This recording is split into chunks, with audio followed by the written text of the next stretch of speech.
Hello, welcome. This is another walkthrough for VideoMotionPro. Although today I thought I would do something slightly different to what you would see on YouTube everywhere else.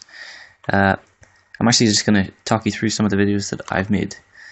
So yeah, we'll start with my intro video that you would have seen before you even heard me started talking. You have to watch it again now. But yes, I made this with VideoMotionPro. And, added some of their free audio and stuff and just used the screen capture software to film me just, like, mucking about. You can't really see what I'm doing, which is good.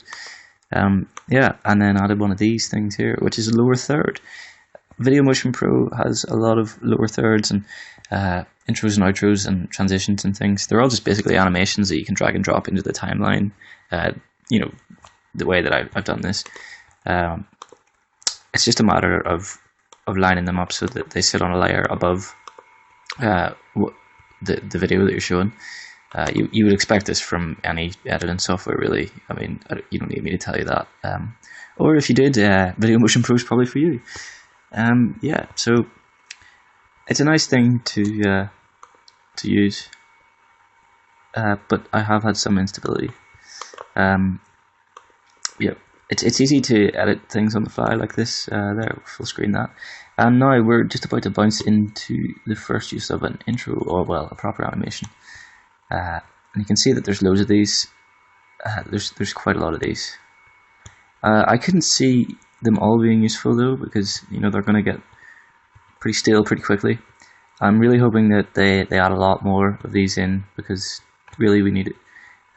If you want to use this software seriously for your marketing, you would need more control than this. See, I can't even change much of the color of that. See, I can change the color of the star there, which I think is supposed to be my logo anyway. I don't know. Some things need to be changed, but it's easy because if I add this in here, then it'll go in there. And oh no, I've lost it. It's right there. Well, basically, yeah, if I add that in and put it above that, you would see that intro above my other video. But we're not going to do that because we're watching my video. So yeah, this is another one of the intros, Flying Rockets, woo! And my NAF logo that I made in Paint specifically for this video. Yes, so don't judge me. Very nice. So yeah, quick transition into the actual video. And yeah, you can see that it's quite a high quality video. Oh, lower third there, special thanks. Thanks, Baby Bean. And it's just easy to do this. Yeah, there's another lower third. They're just as simple as adding the intros. I mean, they're all. I can't get over. Well, I can, but I can't get it across how straightforward this is. It's really not hard to add these in, which is what I like, because I think that's what it was aimed for people who would have difficulty doing this sort of thing normally. So yeah, you can see my video there. You can just watch it. It's in the review. Oh, read my review if you haven't read the review. And yeah.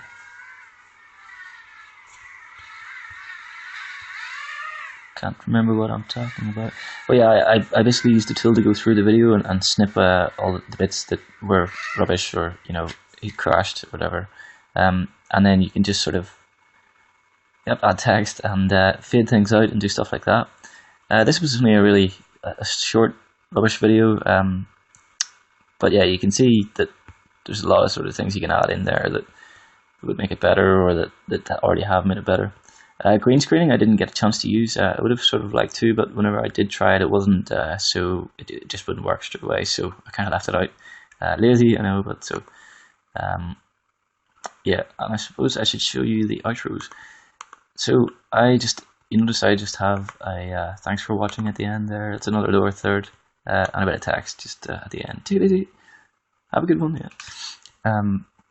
But there is proper outros you can add. There's not as many of these now as the intros and lower thirds yet. But these would be really good for a YouTube sort of screencaster or anyone with a YouTube channel. And it's the same sort of deal. You can change the text, and I don't think you can change the logo on this one. I expect that will be fixed in an update. And then yeah, you just sort of add your video in there, or your videos, and they will appear. I think you would have to go to YouTube to make those clickable, but yeah, I think actually there's some training videos on how to do that. I feel like I saw the guy Josh Rada do something about that. But this is, again, you can see how long they last. These work just like the rest of the things. And they are really the best things about this software. They're my favorite thing anyway.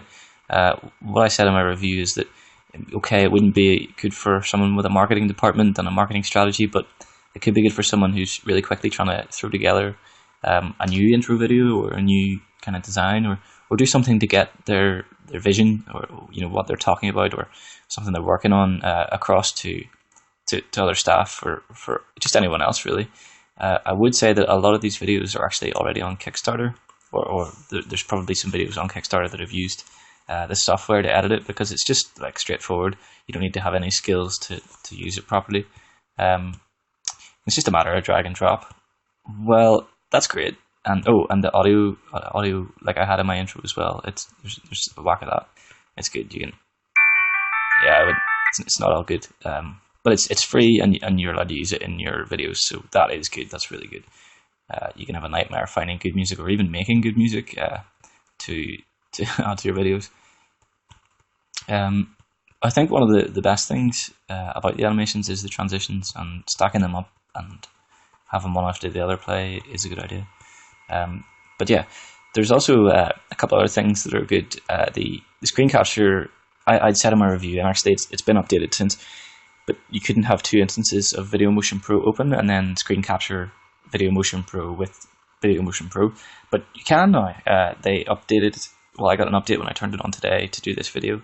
So I was pleasantly surprised. That's kind of a good thing for the future. It shows that they might actually bring the software up to a level where I would use it. I mean, I do use it now, but I have other tools for doing this sort of thing, and it wouldn't necessarily replace any. But if I wanted to, on a train or something, quickly throw something together to show someone else, I would do that. Yes. So yeah, it's really YouTube video friendly. There you can see there's a YouTube upload button, and actually something about the screen capture that I should say, you can also record from your webcam while you record your screen. Probably don't want to do that without having a decent computer. You might make it crash. I had a few crashes. But I mean, obviously that's really handy if that's what your job is and that's the sort of thing you do. I'm actually recording this now just using the Windows 10 Xbox app. Straightforward, simple does it. I don't mind.